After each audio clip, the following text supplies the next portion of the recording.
one further back. We've started to see tools emerging around trying to make this work better. GMAMF put out a tool. I'm familiar with a small company, Recall InfoLink, that does this sort of thing. Trying to make electronic connectivities.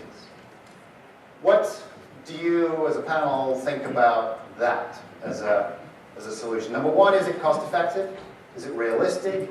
We're going to run into legal challenges. And this is not about sharing third-party orders.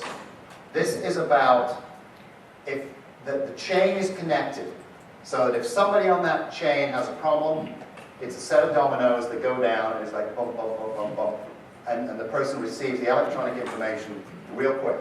It's not about whether or not they're doing their stuff right, or whether they've got regulatory actions. It's just about where stuff is. From my familiarity of programs like Rapid Recall Exchange, Recall InfoLink, there are great programs in that communicate outbound, downstream to the recipients of recalled products.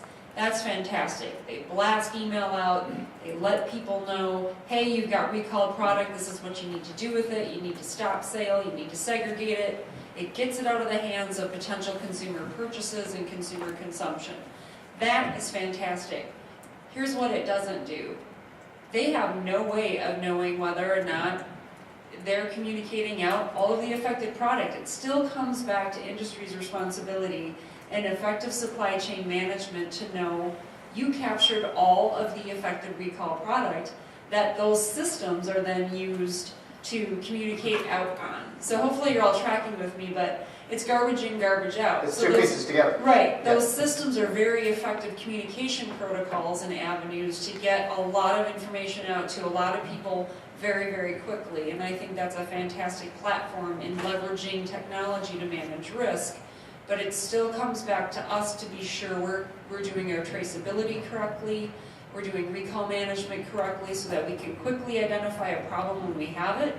We can accurately run our traceability reports to understand we've got our recall scope right, so that we tell those systems the right amount of product that's being recalled, and then utilize those types of communication systems appropriately. Then it's effective.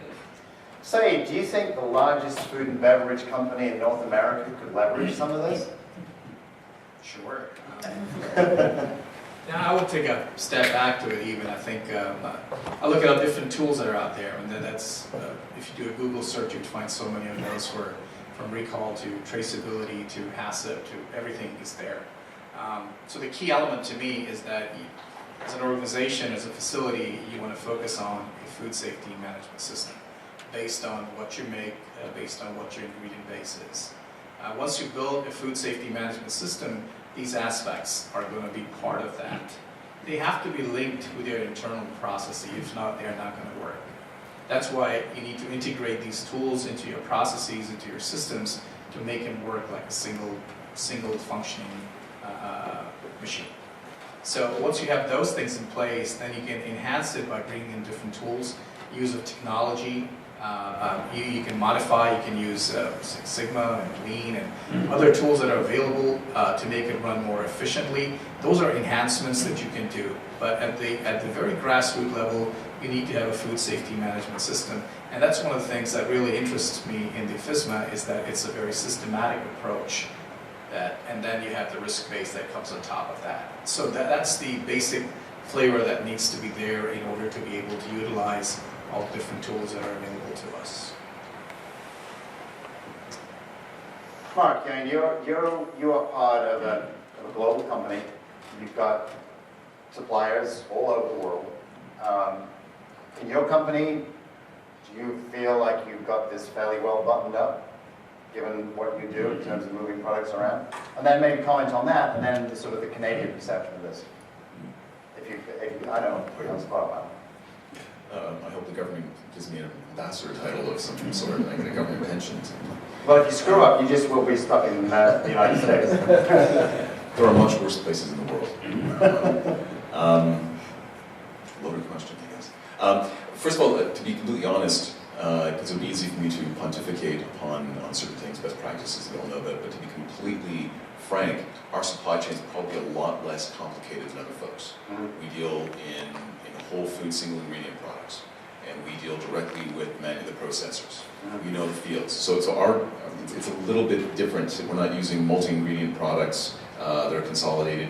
It's direct. So it's slightly less complicated, so it's a little more straightforward.